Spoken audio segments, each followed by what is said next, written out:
La mayoría de la gente cree que las ediciones especiales del bocho fueron apenas una curiosidad. Unas cuantas pinturas raras, algunos stickers, versiones de despedida para vender las últimas unidades. Pero si revisas la historia completa, ocurre algo extraño. El escarabajo tuvo tantas reinterpretaciones en tantos países distintos durante tanto tiempo que deja de parecer una línea de producción normal. Empieza a parecer otra cosa, porque mientras otros automóviles evolucionaban reemplazándose a sí mismos, el escarabajo hizo algo mucho más raro. Cambió de personalidad una y otra vez, sin cambiar realmente de forma. Y cuando entiendes eso, la historia del bocho deja de ser una historia automotriz. Se convierte en una historia sobre identidad, sobre nostalgia, sobre marketing emocional décadas antes de Internet y quizá sobre uno de los primeros productos industriales modernos que sobrevivió no por evolución técnica, sino por reinvención cultural. La versión popular parece lógica. El escarabajo nació como un automóvil simple, barato, fácil de reparar, resistente, un coche pensado para movilidad masiva.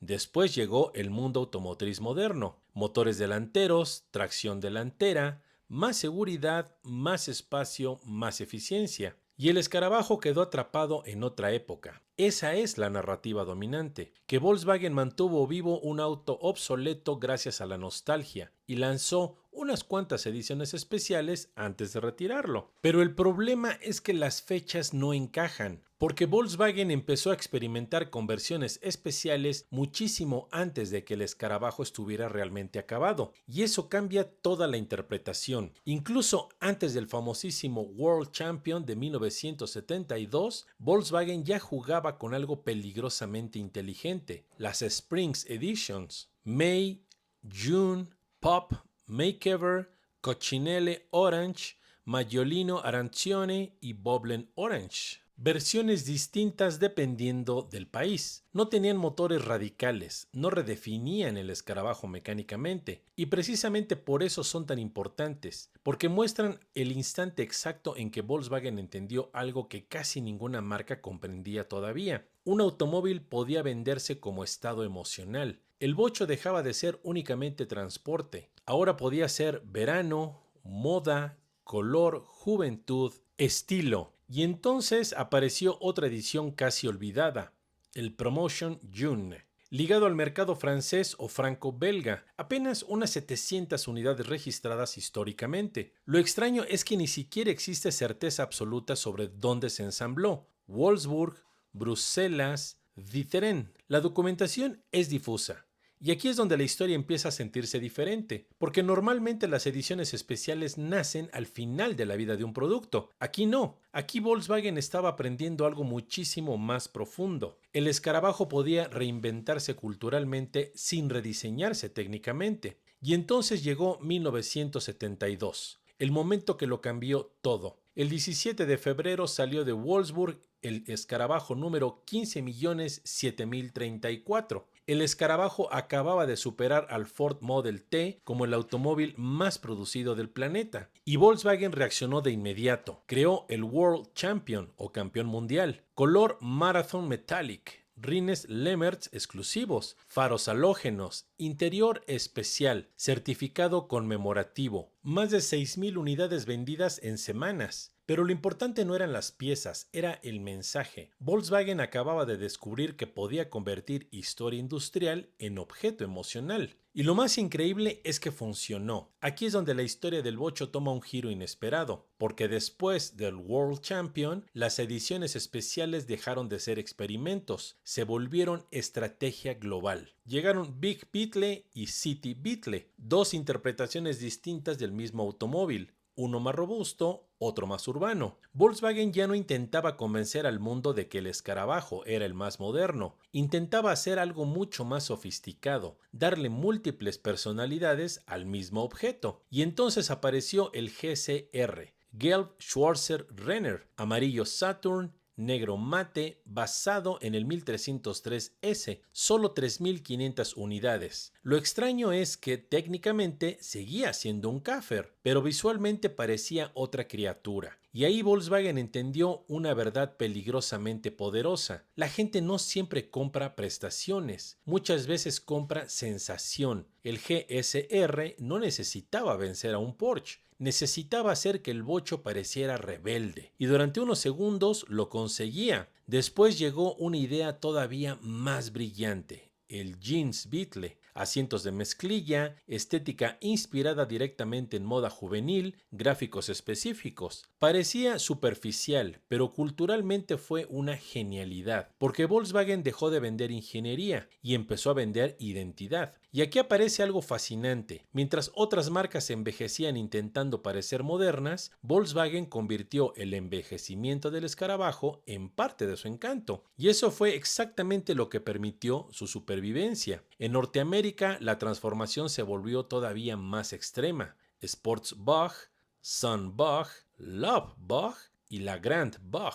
Cada edición atacaba una emoción distinta. El Sportsbug quería parecer deportivo. El Sunbug abrazaba el optimismo luminoso de los 70. El Lovebug explotaba el lado simpático y casi contracultural del Beetle. Y el Grand Bug intentaba algo absurdamente ambicioso: hacer que un escarabajo pareciera elegante. Eso no debería haber funcionado, porque el problema es que el escarabajo ya operaba bajo reglas completamente distintas, porque había dejado de competir como automóvil racional, competía como símbolo cultural. Y cuando un producto entra en esa categoría, la lógica técnica deja de ser suficiente para explicarlo. Por eso sobrevivió tanto tiempo, no porque fuera superior, sino porque era reconocible. Las despedidas convertibles revelan perfectamente esa transición. Ediciones como la Champagne Edition, la Limit Edition convertible o el Triple White convertible. Aquí hay algo importante. El Triple White se volvió muy famoso entre coleccionistas, pero su documentación histórica no siempre es tan sólida como la de modelos tipo GSR o World Champion. Y eso importa, porque Internet suele mezclar configuraciones especiales con series oficiales cerradas. Pero incluso esa confusión revela algo increíble. El bocho generó tanta mitología que décadas después todavía es difícil separar marketing, nostalgia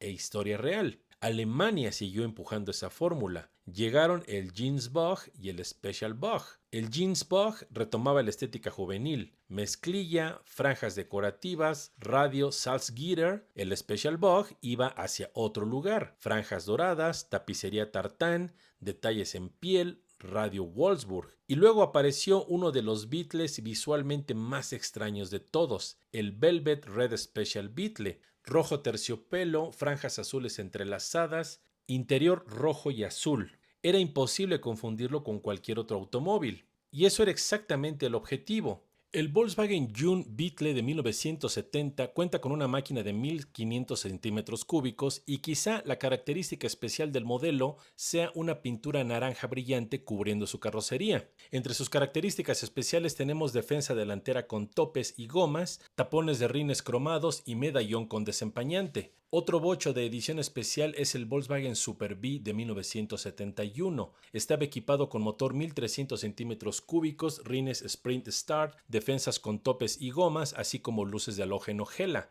Este bocho fue una edición especial no oficial que se vendió en las concesionarias de Estados Unidos allá por la década de los 70. Durante la década de 1970 también se reveló el Baja SE, una edición especial cuya producción se limitó a 1000 unidades, producidas todas ellas para conmemorar los éxitos alcanzados en la carrera Baja 1000 entre los años 1967 a 1971. Después llegó el Jubilam Käfer, más de 3000 unidades producidas en Puebla para Europa. Y aquí aparece otra ironía fascinante. El Beetle ya era un auto mexicano vendido como nostalgia alemana. La identidad del automóvil se había vuelto global. Pero entonces la historia entra en un capítulo que parece sacado de otro universo: Japón. porque ahí el escarabajo dejó de comportarse como coche y empezó a comportarse como arte pop. En 1977, el importador Janás celebró su aniversario colaborando con artistas, arquitectos, fotógrafos y diseñadores japoneses. Algunas versiones tuvieron tirajes cercanos a apenas 30 unidades. ¡30!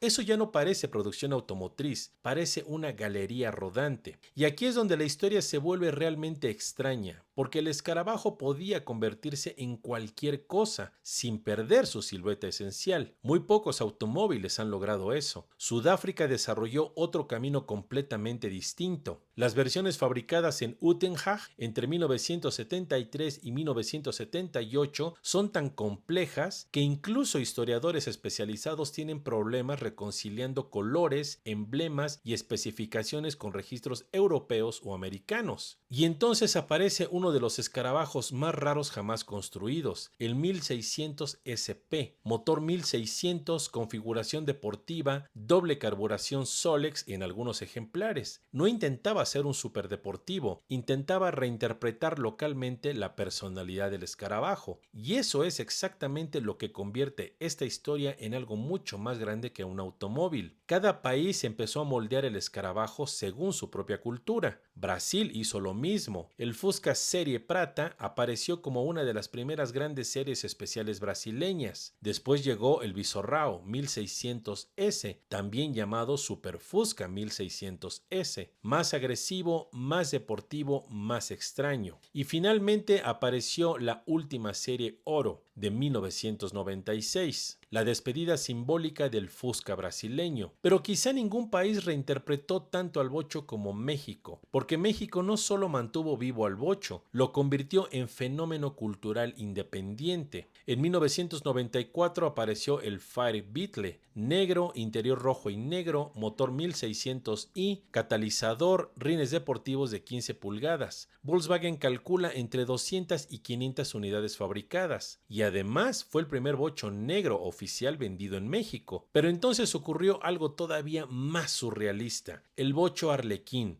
Verde pistache, azul chagal, amarillo ginster, rojo tornado, paneles intercambiados, colores aparentemente aleatorios. Parecía un error de producción y originalmente lo era casi. Volkswagen solo quería un auto de exhibición, pero la reacción del público fue tan extraña, tan intensa, que terminó fabricando 141 unidades. Y aquí el escarabajo alcanza algo casi imposible. Puede deformarse completamente y seguir viéndose correcto. Eso no ocurre con casi ningún diseño automotriz. Después llegó el sedán Summer, 800 unidades, 400 azules, 400 en amarillo verdoso. Otras ediciones especiales del bocho que vimos en México incluye la edición 21 millones de 1992 y el Jeans Beetle con sus vestiduras de mezclilla auténtica.